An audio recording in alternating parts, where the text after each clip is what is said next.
We like to call it the Supernatural Hour.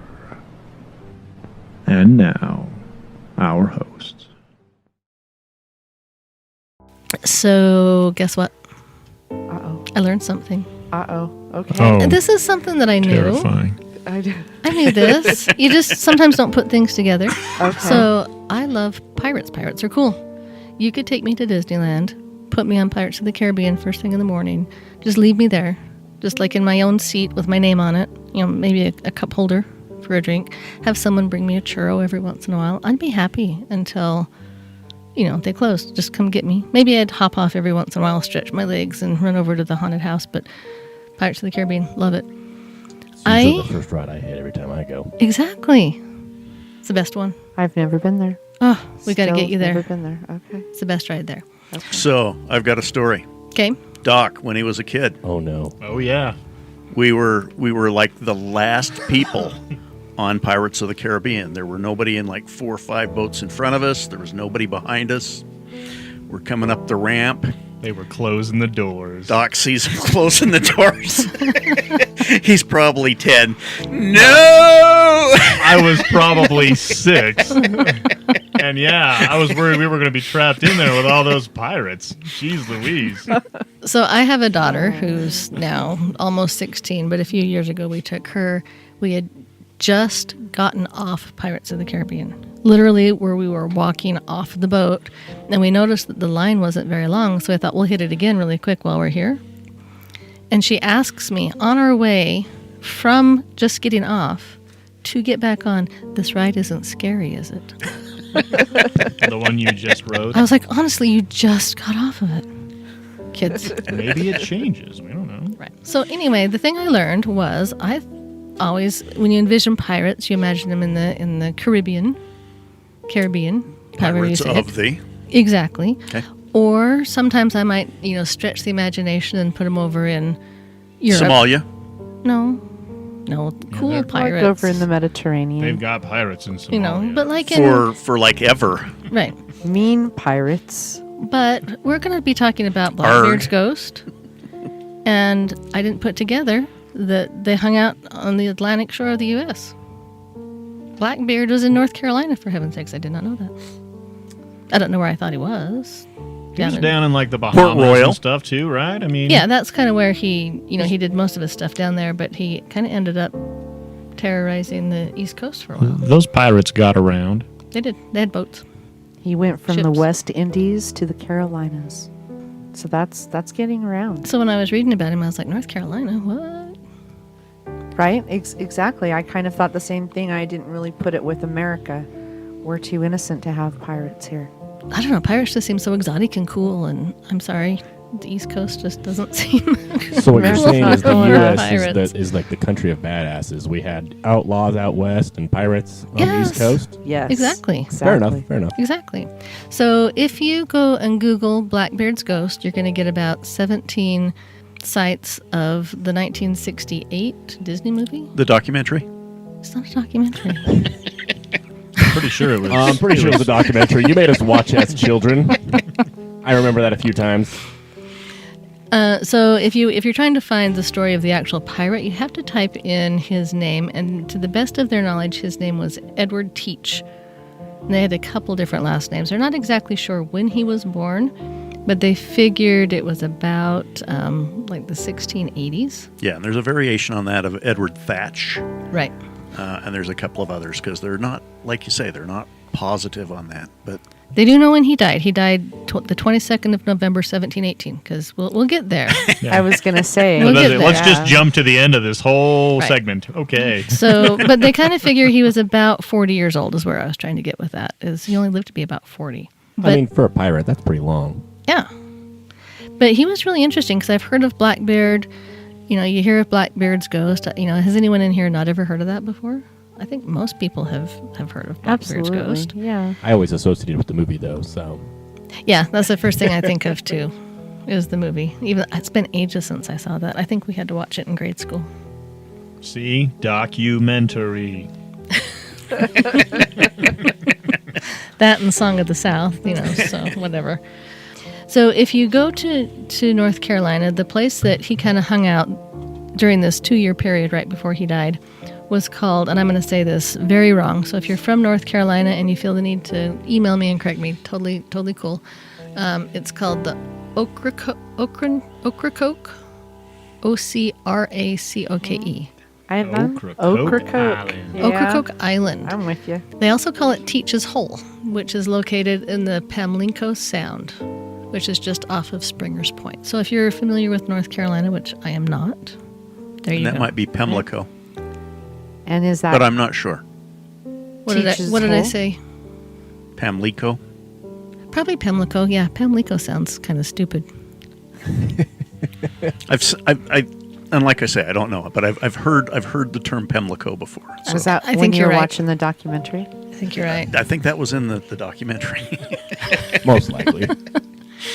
So this little area, Pamlico, not Pamlico, is one of his favorite spots. That's where he really liked to anchor a ship. It was kind of his favorite hangout. And so they call it, Teach's Hole, because that's where he liked to hang out. It's also where he met his end. But again, I don't want to jump to the finale yet. Just get some little teasers. He lived in the golden age of piracy. He was actually an English pirate. And when you guys think of pirate, what do you guys think of when you think of pirates? Arg. Eye patches. Peg legs. Hooks. Parrots? Right. So you just think of the bad guy. And really, at this time, being a pirate was almost more lucrative and responsible than being in the army, because a lot of times in the army you were compelled to be in the army where you could choose to be a pirate. Yeah. The pirates were interesting because the different governments would have people, and they called them privateers or pirateers, and they were actually commissioned by different crowns of Europe to attack the shipping and commerce of the other nations. And so oftentimes, they were doing it on their own, but they were doing it with literally a license from a government like France or England. And not all the time, because sometimes these pirates then said, hey, it's great to take all this stuff from France, but hey, we can take it from Spain and England and anybody we want. Right. So they are pretty sure. I mean, they don't even know exactly when he was born, but they found some evidence that shows that he was a local landowner's son in England. His pillaging was more about economic survival in a British-controlled colony rather than mayhem and murder. It's not, we're going to go out and pillage and kill and rape. It was, we need to survive, and this is going to be our job. Right. When I was reading, I read that he hadn't really killed anyone until that final battle.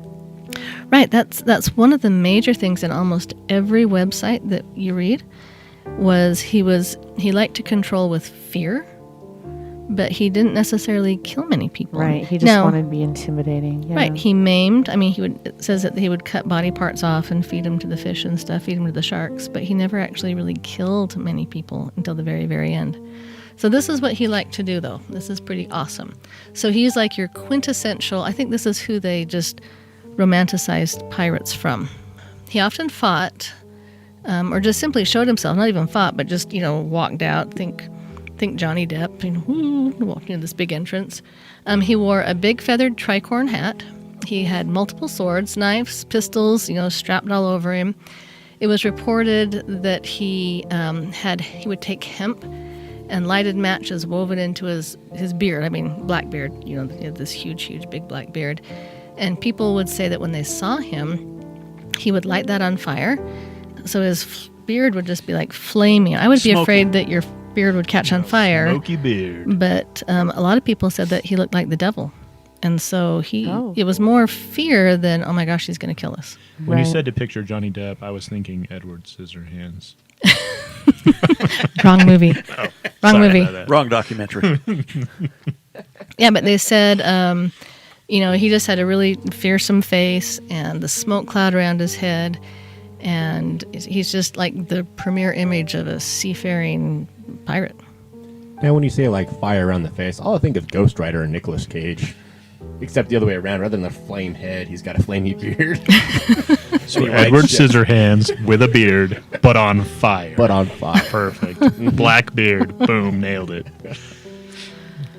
That would be scary. One of the interesting things that I was reading about pirates, do you know who Mike Leach is? I don't. The football Basketball coach. Oh, The football coach. I thought it was basketball. He is obsessed with pirates. And one of the things he talked about, they asked him why he's been so obsessed with pirates. And he said, well, if you think about it, it's probably the most democratic group of people that ever existed. You know, he said they didn't really care about age, race, any of that kind of stuff. They picked a leader, and if they didn't like him, they threw him overboard and picked somebody else. Right, Like, they would vote on the leader. right. And if you didn't like them, they could step down or they could be thrown overboard. And they were very accepting because one of the things, you know, they wouldn't just, if they don't, you know, steal money and clothes and, you know, fabrics and stuff, they're not making any money. But they also would free slaves. The pirates would go, and one of their main targets were ships that were carrying human cargo, and they would free Slaving those ships. slaves. Yeah, and some of them could be pirates. Right, and in fact, Blackbeard's number 2, his name was Black Caesar, and he was a former slave that had been freed. And he was, you know, second in command of the ship. So, yeah, they were very democratic. Such an interesting thing, and especially that time, the 1700s, right? Or even before the... Well, so much was done by Declaration of social Independence. class and where you were in society at the time. And this Right. is one of those situations where you achieved by merit. It was a meritocracy. You got on the boat, you started doing stuff, and if the people wanted you to lead, you led. I mean, that was just how it was. And And- they divided up the loot pretty equitably also. Right. Yeah, and if you worked hard and carried your weight, you know, you did well. And if you were lazy, they'd throw you overboard. They'd be done with you. You'd be done. Seems like a Sure. lot That's of the quite a punishment was- severance. Yeah. I was gonna say most of the punishment just sounds like throw you overboard. You know, hey, if you don't like what we're doing, we're throwing you overboard. If we pretty don't like easy. it, we're sending you overboard. If you don't like what you're eating, sending you overboard. There's nowhere else for you to go in the ocean. So he did one other thing that was pretty scary. It says that he would take his flagon of rum and light it on fire and drink it as he was, you know, walking to the other ship. Oh, And it said that most of the other captains of the ships that they were trying to take over would just be like, "We give up. You're scary."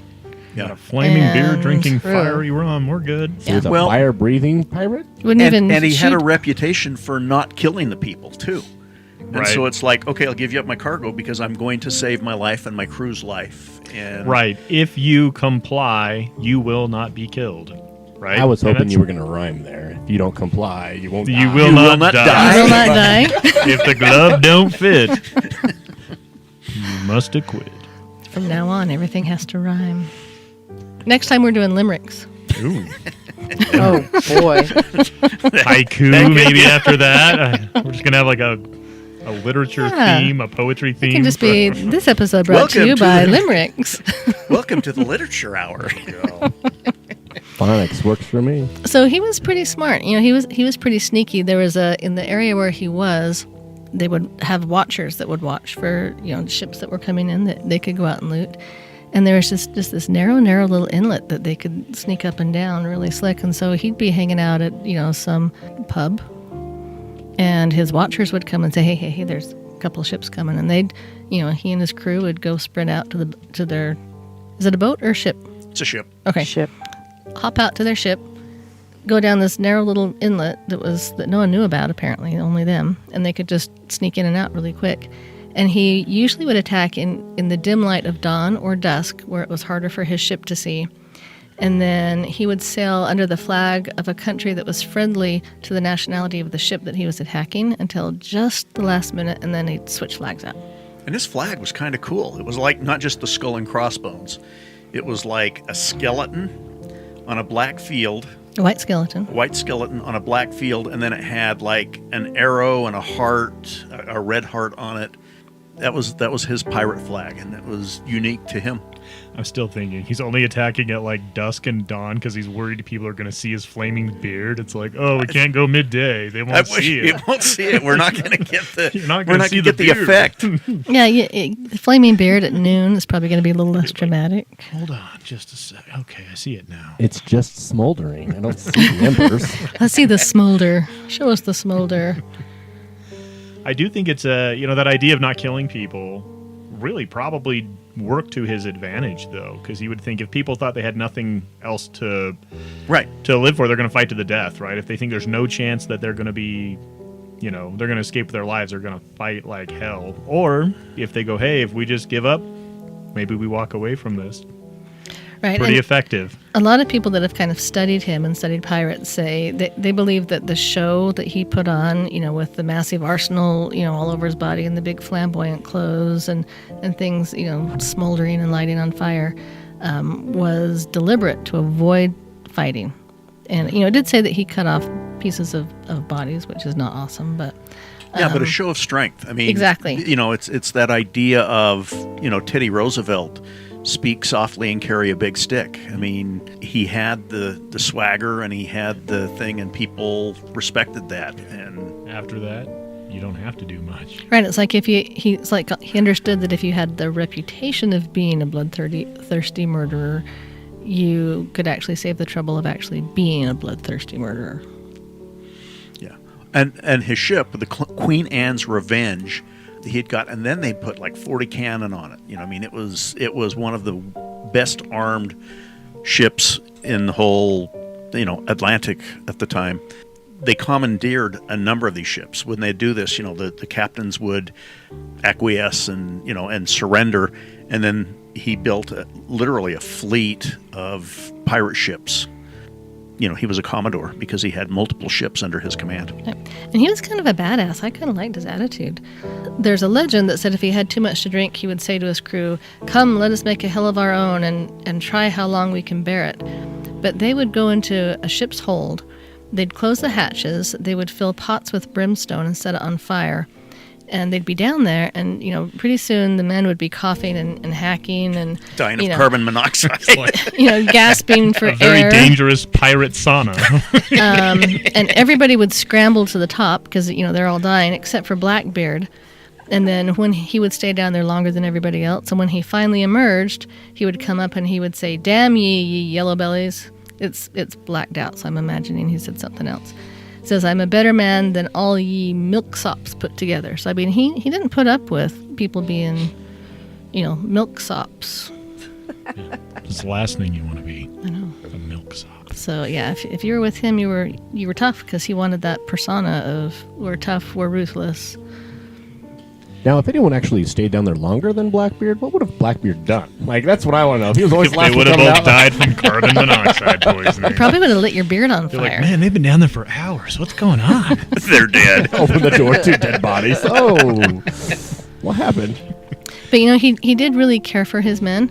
There's a story that says the men under his command really needed some medicine, and no one wanted to give it to him, because he's this big bad pirate. So he blockaded Charleston's harbor, and put them under siege and said, "Bring us our medicine, or you're not getting anything." And he actually held some people hostage. He held a councilman and a young son hostage until the medicine chest was delivered. He went about it in kind of a interesting way, but he cared about the people that he led and wanted to make sure they were taken care of. Interesting character. You've been listening to the Supernatural Hour at AdvancedParanormal.com. The Supernatural Hour is part of the Radio Ronin network found at RadioRonin.com.